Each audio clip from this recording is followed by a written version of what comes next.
greatest mysteries of mankind is where did we come from? Scientists and philosophers alike have pondered this elusive question and put forth many explanations. But in truth, no one really knows. Good evening. I'm Charlton Heston. In their search for answers, scientists gather evidence and develop theories based on what they observe. But sometimes evidence turns up that completely contradicts this. Footprints resembling modern man's were discovered in Texas, side by side with dinosaur tracks. Does this mean that man lived millions of years ago, at the time of the dinosaur? These 70-ton blocks were somehow transported to the Peruvian mountain temple of Ollantaytambo. The only source of this red granite is 5 miles away on the peak of another mountain. Ancient maps have been discovered which correctly depict the continent of Antarctica centuries before it was discovered by Europeans. Some claim this is evidence of a technologically advanced culture that existed before recorded history began. Tonight we'll examine these and other controversial findings to see if what we're being taught about the origins of man is supported by the evidence. We'll meet a new breed of scientific investigators who claim that the history of man on this planet may be radically different than what is accepted today. Before the 19th century, Western man looked to the Bible for an explanation of his origins. In the story of Genesis, God created man from the dust of the earth 6,000 years ago.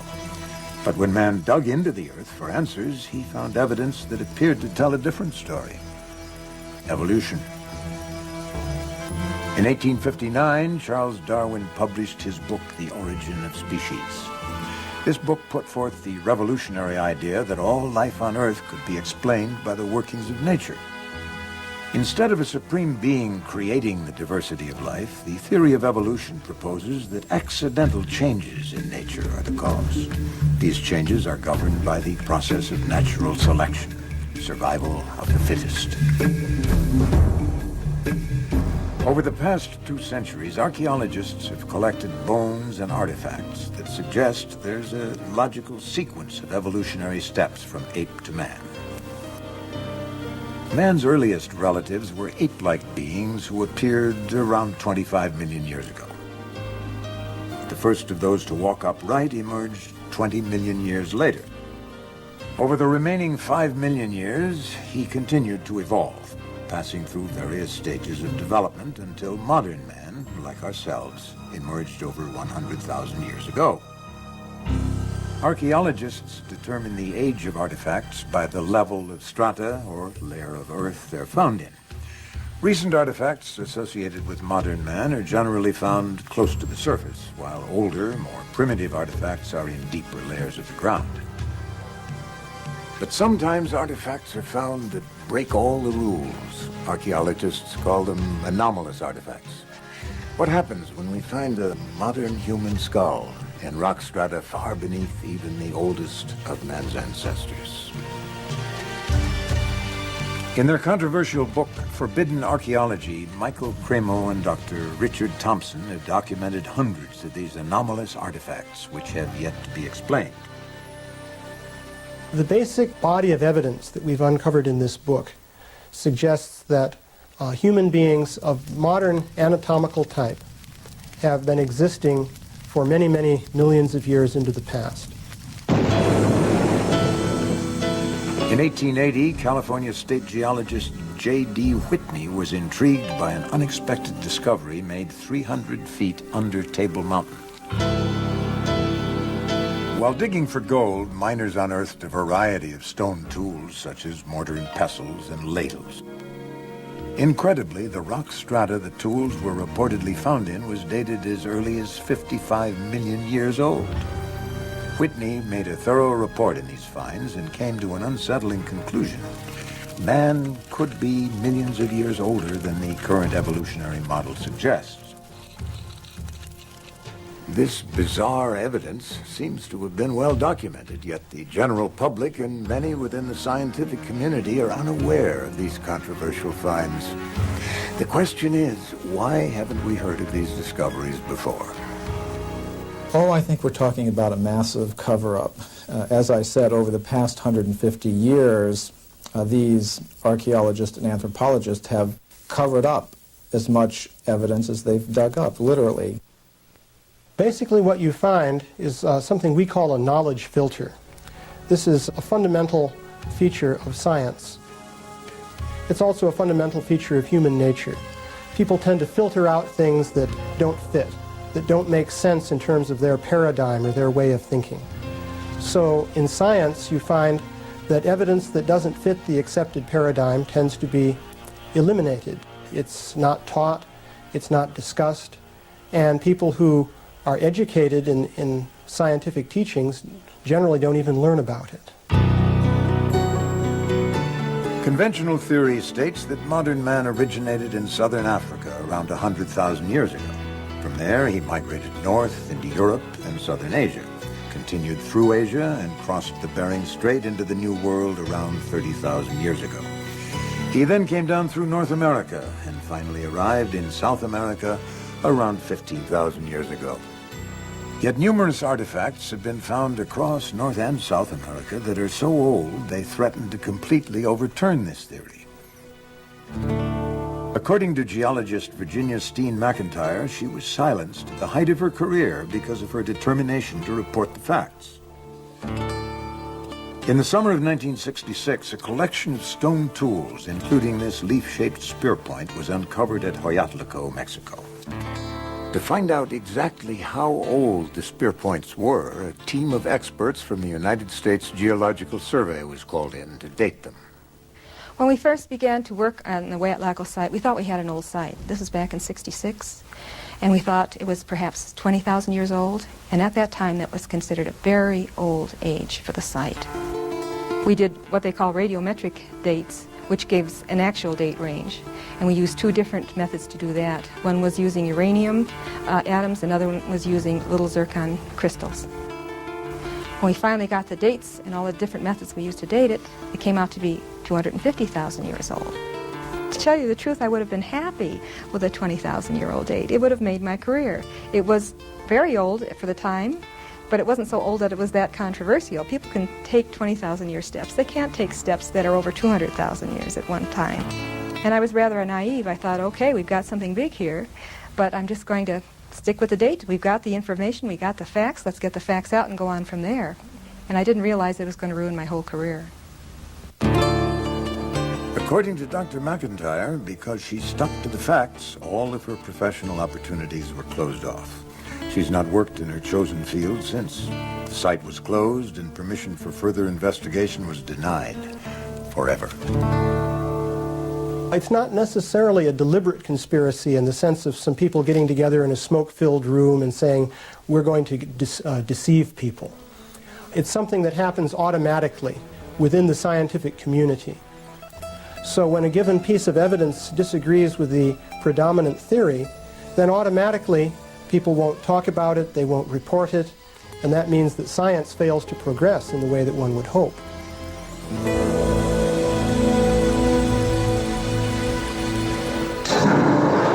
Dinosaurs left their tracks on this riverbank 100 million years ago. Did humans walk here at the same time? Next, a man who claims these prints are proof that humans lived with the dinosaurs. Ever since dinosaurs were first discovered in the 18th century, they've fascinated people of all ages. The Tyrannosaurus rex stood over 30 feet in height. He's considered the most ferocious predator ever to walk the earth. A brontosaurus grew to the length of 3 city buses. He weighed more than 90 tons. The reign of the dinosaur ended, according to one theory, when a giant meteor crashed into the earth with the force of thousands of hydrogen bombs. A cloud of dust was raised, which blocked the sun for years. This marked the end of the dinosaurs. According to conventional scientific theory, no human beings were alive then to witness these events. Or were they? Over 100 million years ago, the limestone bedrock of the Paluxy River in Texas was a muddy plain. It was here that countless dinosaurs left their footprints to be fossilized and preserved forever. But the tracks of another creature have also been preserved in these banks. possibly the tracks of man. Archaeologist Carl Bau has led the investigation of these controversial prints for over 12 years. My reaction was one of shock. I had heard of human footprints being found in this locale on the Biloxi near Glen Rose, Texas, but I was rather skeptical. And here, after removing actual rock layers, the team and I excavated a series of dinosaur footprints. And 18.5 inches from one of those dinosaur footprints, we excavated a 16-inch human footprint. We excavated 12 footprints in a series. And when you find a trail with left, right pace and stride, the right distance apart, then you have to interpret this as belonging to humankind. It's been claimed that the Biloxi River footprints are a hoax carved into the limestone bedrock as a tourist attraction. Well, we found trails leading under limestone ledges and actually removed the limestone ledges one slab of rock at a time. And we found that both the dinosaur footprints and the trail of human footprints continued under the rock ledges. This evidence is real. Today, many of the so-called human prints have fallen victim to erosion and the hands of vandals. But Carl Bau is in possession of one of the most compelling prints ever found. What you are about to see is the most controversial artifact in his collection. I first saw the Burdick print on my initial visit to Glen Rose in 1984. My impression at that time was that it was too perfect. But it's clearly a human footprint demonstrating the heel section, the arch, the base of the metatarsals, the first or great toe, second, third, fourth, and fifth toe.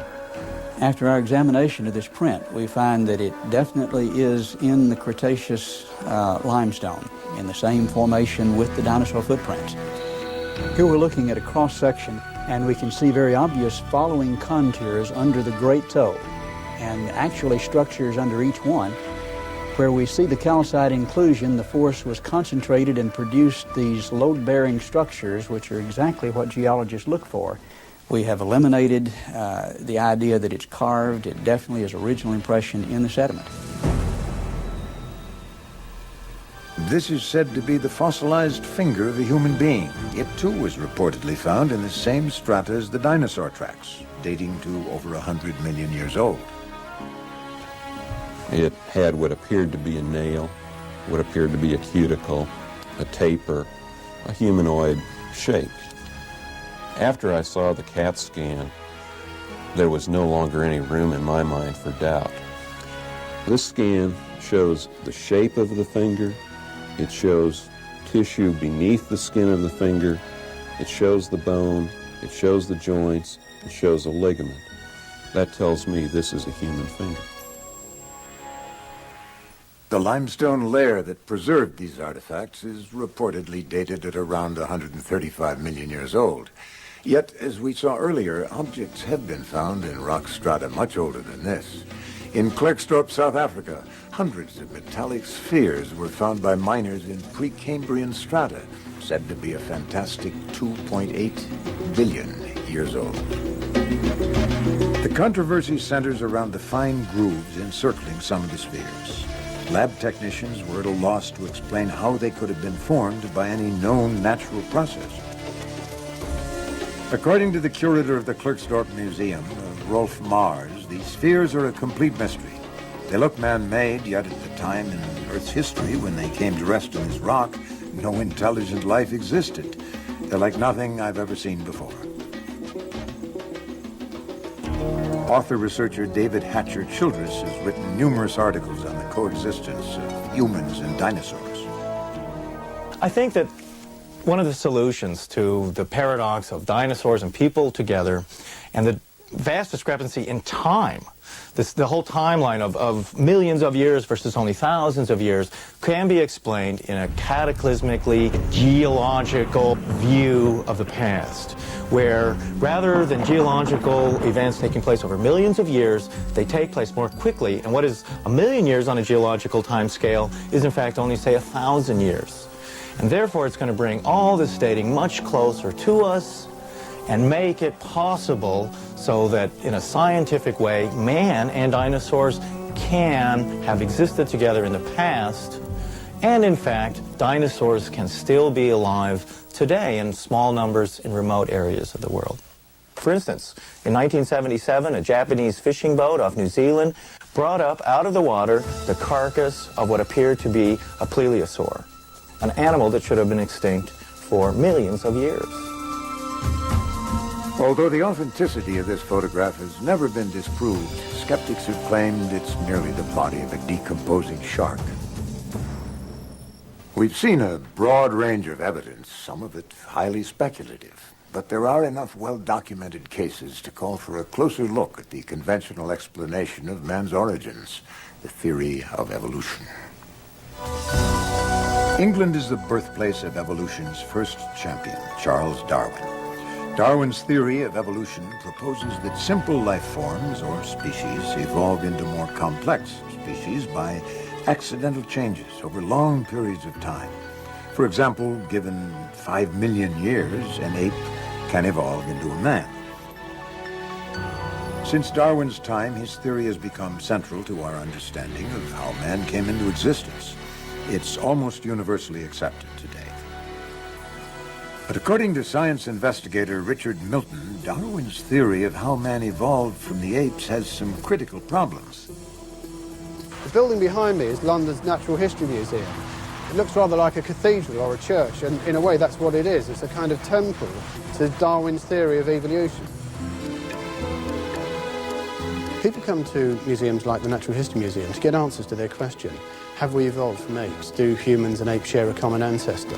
And to look at an exhibit like this, you'd think that question had been answered decisively yes. But the answer is far from decisive. In fact, this representation is an interpretation of the fossils, the interpretation of one group of scientists. There are other interpretations, but you won't find them in this museum or any other museum in the world. In the model of the evolutionary tree, man and apes are said to share a common ancestor. However, evidence of that common ancestor is highly contested. That's why it is still called the missing link. When Darwin's theory of evolution was embraced, it was assumed that in the next century enough fossil evidence would be found to prove that man had evolved from the apes. Darwinists have promised us a missing link, and so they've got to deliver. They've got to come up with one. Any missing link will do, it seems. Every so often a skeleton is found in Africa. Its discoverers describe it as being the missing link. The headlines come and go, and then later on, that skeleton, those bones are reclassified either as human or as ape. And so far, the missing link is still missing. One of the most classic examples of this is the story of Java Man, discovered by Eugene Dubois in 1892. Dubois discovered a very primitive-looking ape-like skull cap, and he discovered this thigh bone about 40 feet away. He said, well, obviously they must belong to the same creature. And that creature walked erect like a human being and had an ape-like skull, so that must be a missing link, the Pithecanthropus ape man. So maybe you had a big ape and a human being living together in Java about 1 million years ago. The important point to make about the Java man discovery is that it's based on a speculative leap in which two pieces of evidence are put together in a way that's not really warranted. At the end of his life, Dubois realized that the skull cap belonged to a large ape, and the leg bone was from a man. Nevertheless, Java Man was prominently displayed at the Museum of Natural History in New York until 1984. Since then, it has been removed. Today, museums all over the world display models of yet another skeleton they call the missing link, the common ancestor of both man and ape. Lucy, the famous Australopithecine, discovered by Donald Johanson. He says she was very human-like, But I was at a conference of anthropologists where many of them were making a case that she was hardly distinguishable from an ape or a monkey. These bones have been restored to resemble a missing link, part human, part ape, and Lucy is now thought of as being our long-lost ancestor. But this is merely an interpretation, the interpretation of one group. Those same bones can be, and they have been taken by scientists, and identified as simply an extinct ape, nothing to do with us at all. Newspapers are constantly reporting new discoveries that add to our understanding of man's origins, but so far, conclusive evidence of a missing link has not been found. So what happens to the evolutionary model if the missing link does not exist at all? Without it, there's little support for man's connection with the apes, and the model simply collapses. Some people have said to me, how can you criticize a theory if you don't have something to replace it with? Well, I don't accept that. If the emperor hasn't got any clothes on, then the emperor hasn't got any clothes on. It's not my fault. It seems to me that if Darwinism is wrong, then somebody has got to point the finger. Next, we will visit the mysterious city of Tiahuanaco, built at an altitude of 12,500 feet, with stones weighing 150 tons. This could be the oldest city in the world, built by a civilization as yet unknown. In order to unravel the mystery of man's origins, we must follow the path of civilization. Now, civilization is said to have spread from the old world to the new world, but there is evidence that humans were building cities in the new world thousands of years before history tells us. Traditionally, the oldest city in the world is thought to be Jericho in the old world, dated to around 8,000 BC. Yet in South America, the so-called New World, scientists are looking at evidence of a city that could be twice as old. Situated at an altitude of 12,500 feet, Tiahuanaco is one of the most mysterious cities in the world. Traditionally, it's thought to have been built by the predecessors of the Incas 2,000 years ago. However, around the turn of the century, Bolivian scholar Arthur Poznansky began a 50-year study of the ruins of Tiahuanaco. Using the science of astronomy, Poznansky came to an amazing conclusion. He calculated that Tiahuanaco had been constructed more than 17,000 years ago, long before any civilization was supposed to have existed.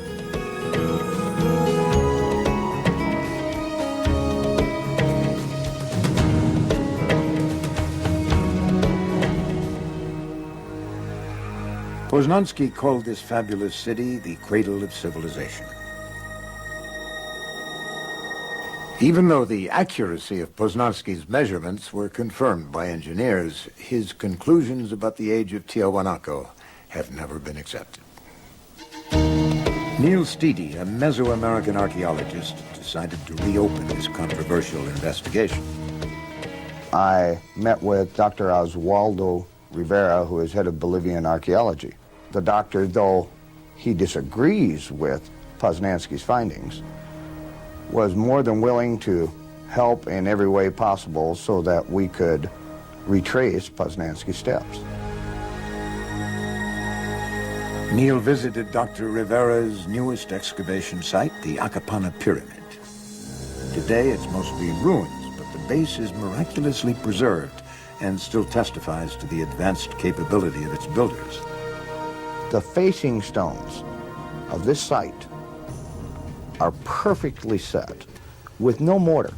We took a needle, and that needle we tried to insert at every point along the joint, and the needle couldn't be inserted. A perfect cut. One of the most baffling questions for Poznansky was why they built Tiahuanaco with such precision. This, he felt, was an important clue to the age of the structure. Now, the ancients constructed the site with astronomical alignments in mind.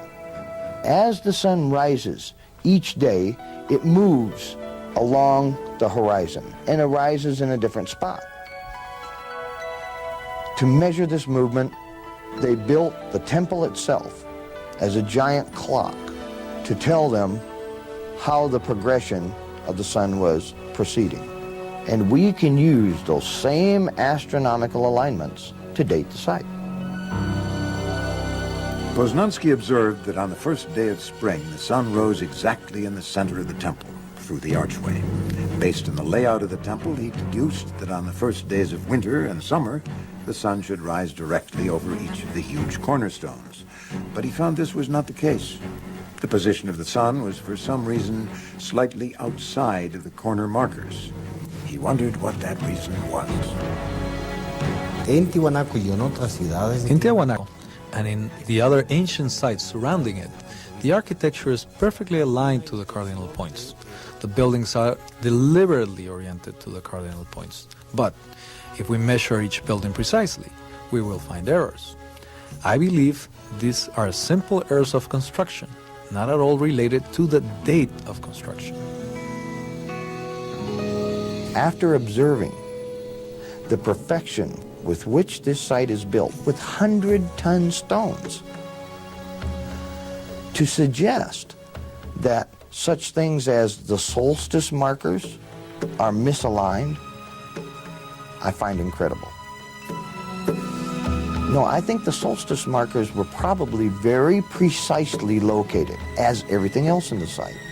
And in fact, this is the very argument that Poznański used to calculate the antiquity of the site.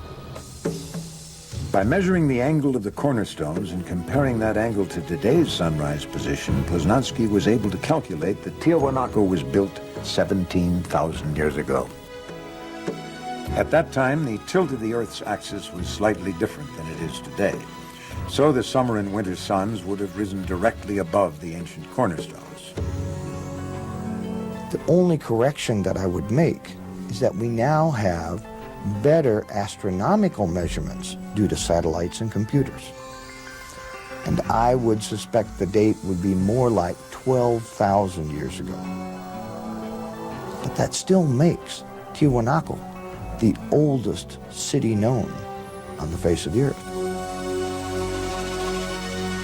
In his Chronicles of Peru, written in the 1600s, Garcia de la Vega wrote that when the Spanish first arrived in South America, they asked the Incas who built this incredible city of Tiahuanaco. Did you build it? The Incas said, no. In fact, they laughed at the idea. They said, we had nothing to do with it. This was built thousands of years before our time. The current view says that man arrived in South America around 15,000 years ago, a wandering hunter-gatherer. Yet the evidence we've seen suggests that Tiahuanaco was designed by an advanced civilization. A chance discovery reveals just how advanced they may have been. While restoring the ancient temple of Pumapunka, Dr. Rivera and his team discovered a long-lost secret of the ancient builders. They found a strange depression between two blocks of stone. Upon clearing out the debris, they noticed the unmistakable glint of metal. Whoever built Tiahuanaco came up with a very ingenious method for holding together the huge stones which they used to build the site. They carved a groove in the edge, and into this groove they would pour a molten alloy, which later hardened into a staple. What I find amazing here is that to move to each site where the staple was needed, they had to have something like a portable smelting plant to maintain this metal in a molten state. Mysterious metal clamps revealed a level of technology far beyond their time. The antiquity and the technological sophistication of Tiahuanaco should make each and every one of us fully question the origins of civilization.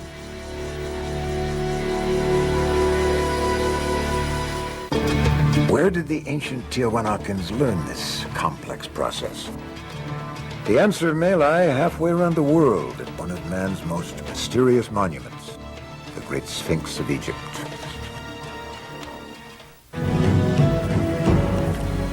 Is it possible that there was an advanced civilization on this planet thousands of years before history tells us? Investigative journalist Graham Hancock considers this to be a very real possibility. He has dedicated 9 years of his life to tracking down the evidence. This monument is one of a category of monuments from all over the world. These monuments have certain things in common. First and foremost, enormous blocks of stone, gigantic, weighing hundreds of tons. Secondly, very precise scientific astronomical alignments. And thirdly, the greatest mystery of all, we don't know who built these monuments.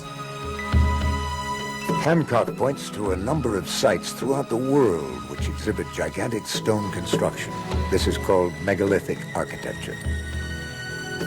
The immense fortress of Sacsayhuaman in Peru is comprised of individual granite stones, some weighing 360 tons. That's the equivalent of 2 diesel locomotives. The Osirian in Egypt is made of tremendous pillars of red Aswan granite, some of which weigh over 100 tons.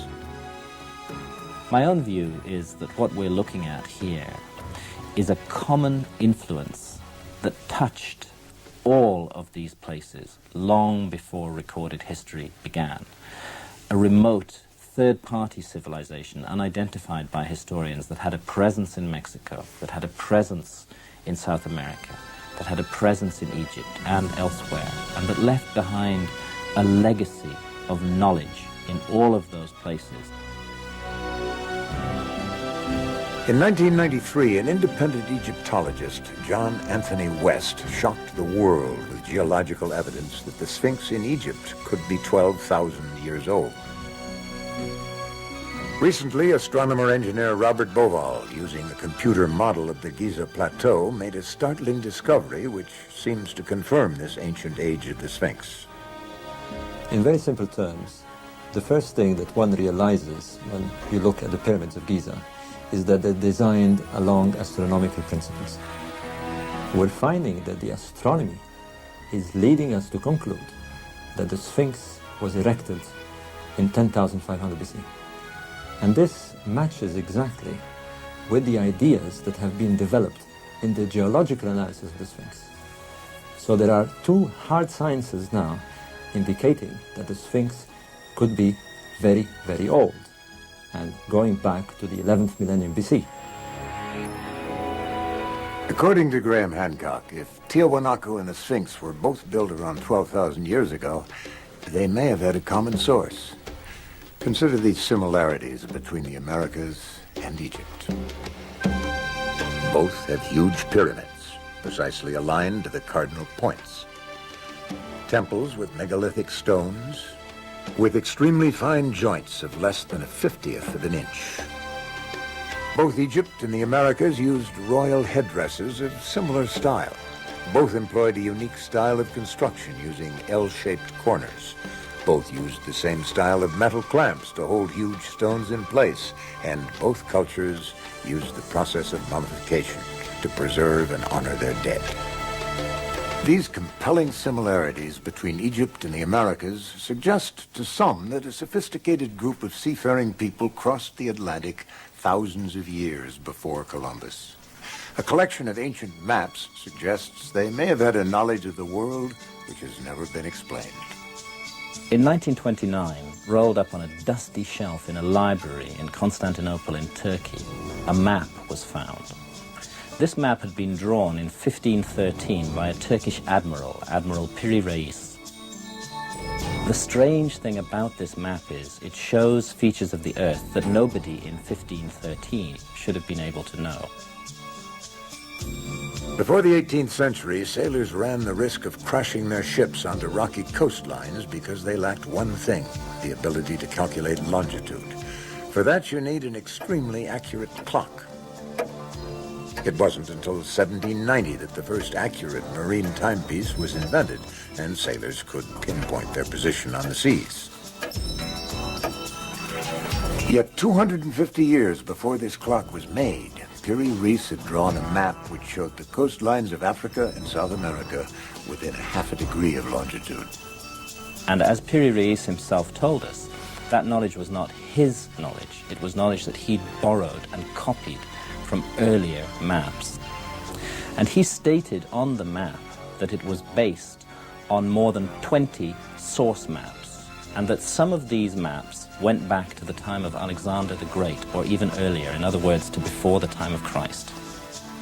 So the mystery is, where did these source maps come from? Who charted the globe long ages ago with an accuracy that we ourselves can hardly match today? A professor of science, Charles Hapgood, was combing through the map room of the Library of Congress when he made a startling discovery. As my eyes fell upon the southern hemisphere of a world map drawn by Orontius Phineas in 1532, I had the instant conviction that I had found here a truly authentic map of the real Antarctica. The mystery of this map is it shows Antarctica as it looks under the ice long before Antarctica is even supposed to have been discovered. And perhaps the greatest mystery of all is that it shows the Antarctic Peninsula not as it looks today, covered by more than a mile of ice, but as it actually looks underneath that covering of ice. Now, we ourselves have only known what the land under the Antarctic Peninsula really looks like since 1958, when seismic surveys were taken across the ice cap.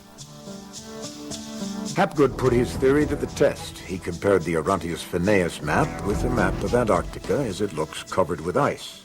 The maps were similar, but details of the coastline were obscured by the ice. Then, using a map created by seismographic survey, he was able to compare the actual coastlines of Antarctica with the Orontius Phineas map. When the maps were overlaid, the similarities astounded him.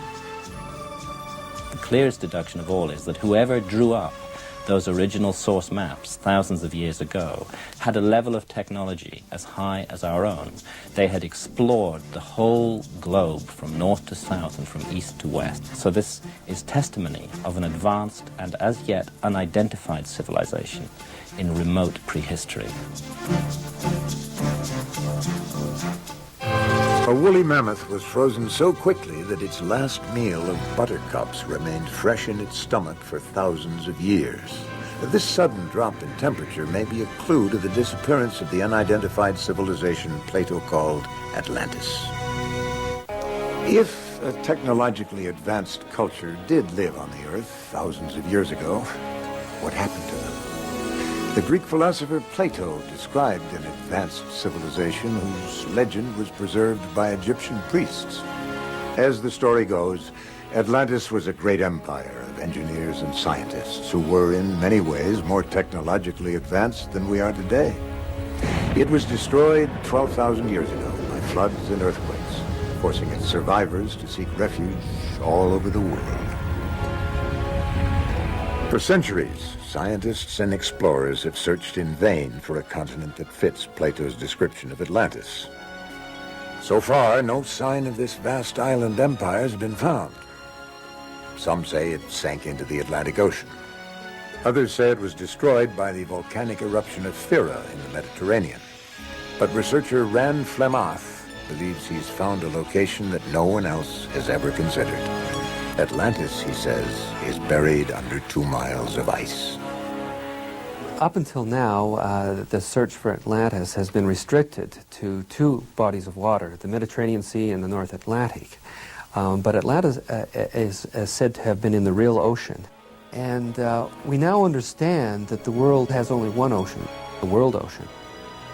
In the middle of that ocean is Antarctica. It's right smack in the middle. And this is where we believe that the mapping of the Earth took place. It's most famously known as Atlantis. Today, Antarctica is a frozen wasteland, virtually uninhabitable. According to geologists, it's been buried under ice for almost 2 million years. How could any civilization have thrived there only 12,000 years ago?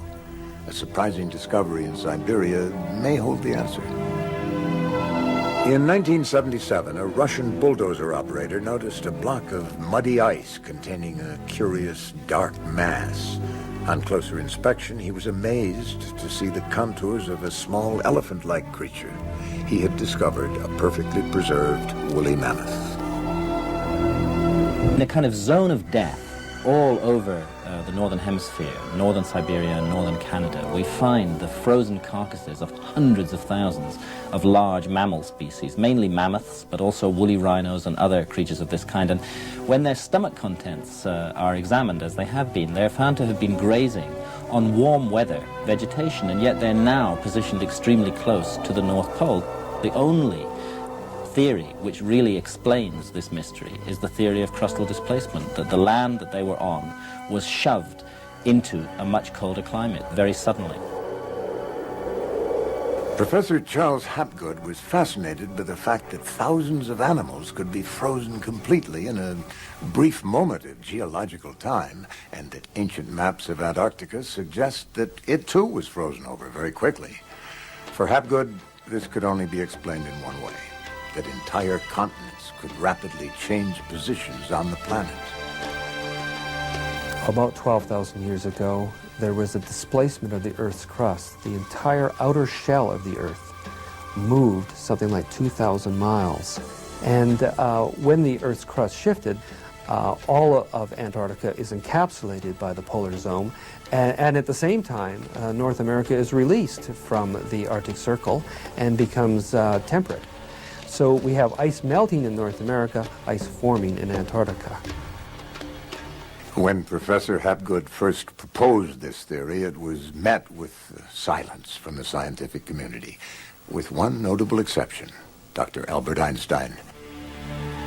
I find your arguments very impressive and have the impression that your hypothesis is correct. One can hardly doubt that significant shifts of the crust of the Earth have taken place repeatedly and within a short time. This controversial theory is based on a well-accepted fact. The individual continents have been slowly drifting apart for millions of years. This is possible because the outer crust of the Earth floats upon a semi-liquid layer. Hapgood's theory of crustal displacement takes this principle one step further.